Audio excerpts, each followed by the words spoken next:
What's going on, y'all? What's going on? All right. So, tonight we are talking about discipline. We are talking about discipline. So, where are my people? Are we ready? Are my people ready for tonight? There we go. We're getting here. All right. So, look, we're talking about discipline. Yes, I got my slides up, but don't worry. Don't worry. I am here. I am here. Hey, what's up? What's up? We're talking about discipline styles tonight. So, if you want to see the slides, you need to pop over on Facebook. You can go to valspeakslife.com or you can go to Valari Humphrey. Either, not .com, Laura, you can go to Val Speaks Life. So, either way, that's the best way to see. Hey, y'all. Hey, Lucretia, what's up? Hey, Vet. Yes, yes. Wait, today Monday? Today just Monday? I thought it was Tuesday. What's up? Happy Monday. I get on every day. So the days I'm like, wait, what is it? So yes, happy Monday. Happy Monday. All right. So tonight we're talking about different discipline styles. We are talking about different discipline styles. And let me get my there we go. Let's let class begin. Come on in. That's what we're talking about. All right, let's go. So, my different discipline styles. This is what I want y'all to know. As educate, what's up, Jeannie? What's going on? Hey. So, let me get my thing ready over here. There we go. So, let's start with our word for the day. Our word for the day is sacrifice. Sacrifice. Instagram acting up. Word for the day, sacrifice. What does it mean? To give up something that you want to keep, especially in order to get or do something else or to help someone. So the reason I chose this word, and I didn't put the word on there, but I'll add it. The reason I chose sacrifice was because I wanted us to think about when it comes to discipline in a classroom. It's usually the teacher gets very frustrated because she feels she or he feel that they have to win.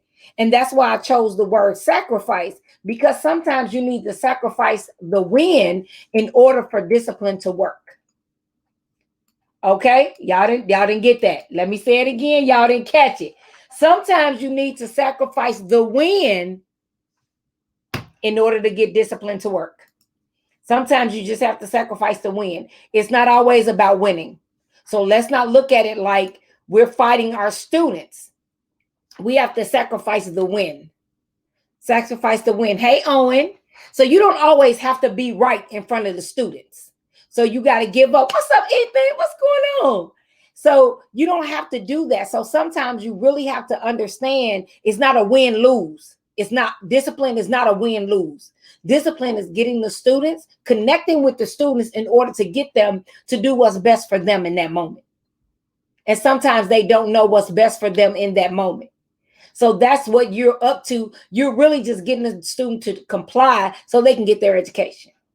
So the sacrifice is that feeling that you have of feeling like, man, I got to get this kid to do this, or he going to do what I say do. He going to do what I say do. No, that's not what discipline is about. It's not about you winning as a teacher or you always being right. You can't do it. So you need to really, really hone in on that. Yes, yes. Pick your battles carefully. Yes, there's a difference, y'all. Discipline is not about the teacher always being right. Because most kids act out of their feelings in that moment. And we get caught up because we're looking at it like, I said it, I'm the teacher. Some of them don't even care you the teacher. They don't care nothing about the teacher. So what you have to do is learn how to connect so they respect you. Oh, I'm rhyming. They connect so they respect, and then you can teach. I know. They should just do it. No, they shouldn't just do it. All right, let's keep thinking. All right, do me a favor. If you guys are on Instagram, hit the arrow, share. If you're on Facebook, hit the share button, share it. Let's get some educators in the room so they can also grow with us. Let's get it. All right, so here's the 3 styles we're talking about: preventive, supportive, and corrective. As a disciplinarian, sometimes we don't think that there's different styles. We think, okay, the kid do something, boom. It's no, we have to think about it. It's different styles. So we're looking at preventive, supportive, and corrective tonight. What does that mean? All right. So when we're talking about preventive, you have to have expectations. You have to have expectations with your students. They need to know what you expect. Stop being that teacher that says they should already know. No, they don't know. They don't know. If it wasn't taught to them, how can you pull it out of them? If it wasn't poured into them, you can't pull it out. So let's stop acting like, this is a bank account. Let's do that. Let's stop acting like because they're a certain age. That's thinking all grown folks know how to love. They don't. So as an educator, we have to look at our expectations. Expectations. Share the expectations. Let the kids know what you expect from them. Let them know. You got to have guidelines. All right, y'all. And you have to talk to them. They're human. I like my coach say, let that breathe. So there are guidelines. And then I don't use the word rules. Because rules always, don't chew gum, don't get out your seat, don't do this, you can't do that, you can't do this. Stop. Let's tell them what they can do, not what they can't do in the classroom. So let's begin to connect with our students and don't just go and set the rules, all of your rules, even though you can have your rules low key, but then you turn around and you let the kids feel like they are a part of the process. Yes, thank you, Sharon. That's a good point. Sharon said, talk to, not at. I love it. I love it. So I need you all to think about that. And let the kids think they helping you make up the rules. Let them think they doing it. They really not making them up. They really not making them up. And so as our first style we're talking about tonight is preventative. So what preventive measures are you taking? Let's go. Let me make sure because I got my notes. I took notes because I wanted to make sure I hit everything tonight because I'll get excited and be rushing through. So let's talk about corrective. Oh, I skipped one. Hold tight. Let me go back. I didn't hit did I move? All right, we'll talk about corrective and then there we go. Let's go supportive, then we'll switch. But I want to do supportive first because supportive, so you got the support is when they already acting up. Now they didn't already acted up and they out of control. So you got to give a verbal warning. You just don't just go with consequences. Some of the teachers, you move a little bit, they at you. That's a detention. You're like, well, hold on. Maybe they knew, but they forgot, or it was an exciting moment, or they just stepped out. So bring them back in. So let's do a verbal warning. And next, options before consequences. Come on, y'all. They need options before consequences. We consequence our kids too fast. Give them options. They may need to be removed from in front of all the kids and you step in the hallway and talk to them. Never, ever, ever argue with a student. I see it. I know y'all like, oh, who argues with students? I see it. I see it on a regular daily basis. People argue with students. Stop arguing with your students. Some students like to argue. They like to argue. They simple-minded like that. They petty. I get it. They like to argue. So stop arguing with them. Hello. Stop arguing with them. And in the midst of your supportive behavior, strategies, let's not threaten them. Threats are out. We don't threaten students. We don't threaten. There's consequences, but the threats make it different. Here are your options. If you don't stop, then I'm gonna have to do. So make it sound like a consequence. If you don't stop, then this. Let's not go with you're gonna get suspended. I'm gonna suspend you. I'm gonna have you suspended. No, that is not the way to discipline students. Come on, teachers. That's not the way to discipline students. We have to make sure we are connecting. We connect, they respect, and then we teach. Let me try it again. We connect, they respect, and then we teach. Let's stop acting as if They just have to do what we said, because they really don't have to do what we said. All right. Now, corrective behavior. Now, think about the consequences, right? So when you're having that conversation, there are consequences when you're correcting, right? You at the consequence stage. You at the consequence stage, so you can consequence. But let's not go too far. Let the consequence meet the, I don't want to say the crime, but let the consequence meet the behavior. Okay? Because sometimes we suspending folks. I remember my niece, bless her soul, she dead and gone now, but my niece was in high school, and they called me and said, she literally, y'all, I'm not making this up, I swear I'm not. They said she stole 3 nuggets from the cafeteria. And I was like, so she just walked through and grabbed 3? They was like, no. I said, what? Okay, help me. They said she went through and picked up, little paper boat, the little trays. She picked up a tray with 9 nuggets on it when it was only supposed to be 6. I'm sorry, what? And they literally wanted to suspend her for that. And I said, okay, no. I said, why didn't, I said, it was so many teachable moments in there. So the support piece was missing, because what they should have done was said, sweetie, you have 9 nuggets. If you get 9, I have to charge you for 2 orders, because the order only has 6. They didn't do that. They let her sit down. The dean's assistant came and got her and took her to the main office, and she went to the dean's office, right? So she sent, so the dean is like, you got 2 orders.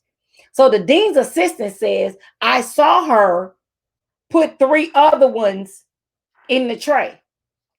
Okay, why didn't you stop her though? Why did you set her up? I was like, okay, not a problem. So then they proceeded to explain to me that she was going to be suspended for a day. I said, no. Okay, not a problem. Let me talk to her. I said, it's just not like her to steal. I said, but then she has $36 on her card. Why didn't y'all just charge her card? Even if she had sat down with it, say, we got to charge you for it. At some point, tell her what she did, as opposed to getting to the office and suspending her. But when the dean called, she said, she didn't even beg for me not to suspend her. Oh, no, we're not begging. She good. She don't need to beg you to not suspend her. I said, we'll meet in the morning. I'll be there in the morning. My niece came home. Soon as she got my present, she know, you tell me before anyone else. She said, can you believe they tried to say da, da, da? I said, yeah, the dean called me. She said, I promise you I did not steal the nuggets. I said, let me say this. If you stole them nuggets, I'm going to act up. I used to keep a baseball cap in my car. I said, because if you stole the nuggets, I'm about to put my hat on. So on the camera, when they get on the news, they don't see my face. Right? Got in there. I said, can y'all show me? Do y'all have video footage? Can I talk to the adult that said they saw her? She said, you cannot talk to the adult. Oh, okay. So now at the time, I'm assistant principal. I know school law. I get a chance to speak to her accuser. So you cannot just tell me, if it's another kid, you protecting the kid, but this is an adult, a staff member. So I couldn't understand. I said, why didn't y'all just charge her card? I said, okay. So now my niece had already answered this, but I needed to ask. I said, where are the nuggets? And they were like, I said, what happened to the nuggets? They said, oh, we let her eat them. So you were so alarmed and disturbed that you called me, you wanted to suspend her. So if I steal a car, I get to keep the car? No, that's not how we teach. That's not what we do. I said, this is what I need. She will not be suspended. You will charge her for 2 nuggets. For 2 orders, and we're good. She's going to class. And they was like, okay, well, she can sit. No, she can't sit nowhere. She's going to class. And I wanted to see it in writing. I said, y'all got to give me this in writing where it makes sense. And I already talked to other parents, and the other parents were like, they gave my child stole the juice on purpose, and they gave my child Saturday school. Cool. Got to be fair. Got to be fair with your discipline. So at that point, she wasn't getting nothing. She wasn't doing Saturday school. And then on her record, they tried to have the word theft and not say 3 nuggets. I said, oh, you a lie. I need it removed. I don't want any remnants of it. Y'all can keep it in the written file, but it won't be on a digital file. When I look at it, I don't want it in there. They had to remove it, but you have to be fair with your consequences. And you don't know what other people know. Now, other thing, distinguish each behavior differently, meaning each behavior is different. You just can't go, oh, they slapped somebody, you suspended. I don't like that type of discipline. I don't think that's fair, because am I slapping you because you poked me, you stabbed me, you cut me, you did whatever, but it's different. Everybody is not the same. Okay, now you in a fight and y'all both swinging at each other, we got a problem. We got a problem. But usually, let's get some details before we consider the consequences. And always, always factor in age. Factor in age. Are they in kindergarten and they throwing a tantrum? Are they in high school when they throwing a tantrum and they flipping desk? Like what is it that's happening? But here's the deal. Do not focus on the behavior. Okay, what do I mean by that? I know, yes, it's the behavior. Yes, we're suspending. But what I'm talking about is do not end up treating a kid. If you start with the kid did something, you starting with the one incident and it spirals. Let's go back. We always we're looking at the roaches and not the garbage. The garbage causing the roaches, but we trying to kill the roaches and we're not dealing with the garbage. Let's deal with the garbage, y'all. Let's deal with what's causing the problem. Because we keep stepping on roaches, what's going to happen? They coming back there, you know they going to call their cousins. They going to call their cousins because we haven't dealt with the problem. We just dealing with the behavior. And sometimes as administrators, y'all, we have to deal with our teachers. We have to deal with our teachers because sometimes the teachers are wrong. Sometimes the teachers are wrong. Sometimes the teachers are wrong. And when I say teachers are wrong, I'm saying your teachers they cannot like students. They can be racist. They can just not care about their job. They cannot like their job. They cannot like students. Teachers can be wrong. Teachers can be wrong. I hate to say it, but I've experienced that. I've seen it as an administrator. I've seen it where teachers just don't like a certain kid and they treat them a certain way, or they sit them in a certain place. I've dealt with teachers that did not like special ed students. She always set them at one table together and told the teacher's assistants to go deal with them. What are we doing? That's not cool. That's not right. But as administrators, are we dealing with them? Are we dealing with them? Maybe, maybe not. For me, I dealt with it. Because it's some kids that will come and be like, but she a itch with a B. And I'm like, what you mean? Oh, when she want to play, it's cool to play. But when I want to play, it's not cool to play. So, yeah. All right. So tonight's topic was preventative style, supportive, discipline styles, and corrective. So preventive, supportive, and corrective. Different type of discipline styles. And these are our different stages. Like, I don't like to just have a corrective style. I want to prevent. So, hey, y'all, look. And I tell them, okay, let's go over the rules again. Okay. And if you're dealing with those 4 types of students I talked about last night, the controller, the talker, the asker, and the helper, you have those 4 types of students. Your student that's a controller, the one that's the bully, they like confrontation. So if you confronting them, that might be the kid you call up, or you have this thing where you walk and talk to them, pass a note, and you hand them a note and stand next to them. Figure it out. Every kid is not cookie cutter. So you cannot have the same strategy for every kid. I repeat, you cannot have the same strategy for every kid. It does not work. All right. I like to be preventive, but if you're not preventing, then you need to be supported. If it goes, you can be as preventive as you want to and be proactive. It's going to go haywire at some point, but you have to be supportive. Give options in that moment. Talk to your students. Let them know, okay, look, okay, you want to go to the office or you want to step outside the classroom for a few minutes. Get them to begin to think. Let them think they're in control of the situation. And you have to correct their behavior. And sometimes corrective discipline happens when other kids are not around. It's not about winning, y'all. It's about the sacrifice. There is sacrifice when it comes to discipline. Parents, y'all heard that too, right? There's sacrifice when it comes to discipline. You do not have to always be right. You're going to have to sacrifice that feeling you have right there. You got to sacrifice that because you won't always be right. You won't. All right, here's your challenge. Rethink your discipline strategies. Rethink them. Are your strategies more reactive or proactive? Think about it. And then begin to connect with your students so they can respect you and then you can teach them. Connect with your students. They respect you and then teach. Now, I'm not saying spend 5 weeks on connecting, but figure out, know their birthdays. How much time would it take to everybody submit their birthday? Or you grab their birthdays, you can get them, or they submit them on the first day, and then you put a kid, that's the birthday board. You in charge of that. Connect with them in some form or fashion. Put a question on the board that kids can ask or answer without a wrong answer. What's one state you've never been to?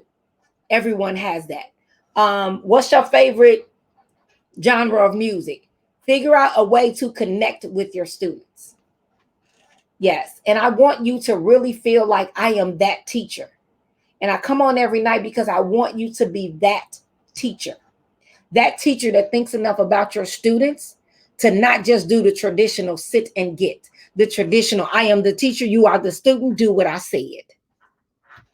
Stop. Let's stop doing that. Let's stop. Yes, Lucretia. Yes, she said building those relationships are crucial. Yes, they are crucial to success in your classroom. Let's go. I promise you it is. Promise you it is. So here we have one. Sharon says we always do kickbacks, music, snacks, and Q&A. Yes.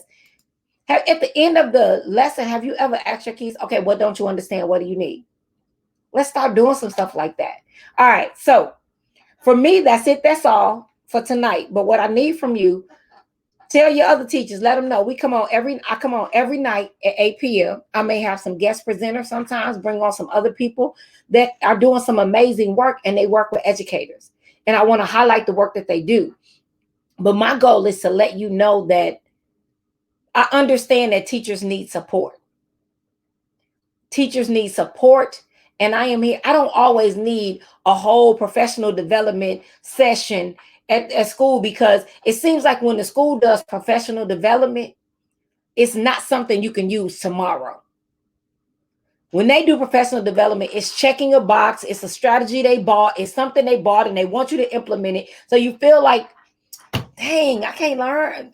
Now I got to apply another initiative. Now this, now that. I'm giving you everyday strategies that I know that I've used. I used for 30 years. 30 years. I can truly say, and I believe this in my heart, in 30 years, there was not a kid that left hating me. They came in hating me. Because I had structure, rules, and guidance, but they didn't leave hating me. I loved my students. I genuinely love my students, would have done anything for my students. Anything for my students. And I believe in my heart of hearts that all of my students know that I would have done anything for them. Rain, sleet, or snow, I would have done anything for them. All right. So that's it for tonight. Tomorrow night, we will, let me see if I'm trying to find my strategy list. Oh, here it is right here. So tomorrow night, we are going to talk about, I'm going to try to do this one, but they might block me, but we'll figure it out. We're going to talk about using music in your classroom, using music to teach without teaching, using music. All right. So that's it. That's all. Says the clock on the wall. Go be amazing on purpose. All right. All right. Y'all know Instagram goes first, comes down. All right. The gram is off. All right, Facebook. I'll see y'all later. Tomorrow, 8 p.m. Meet me back here.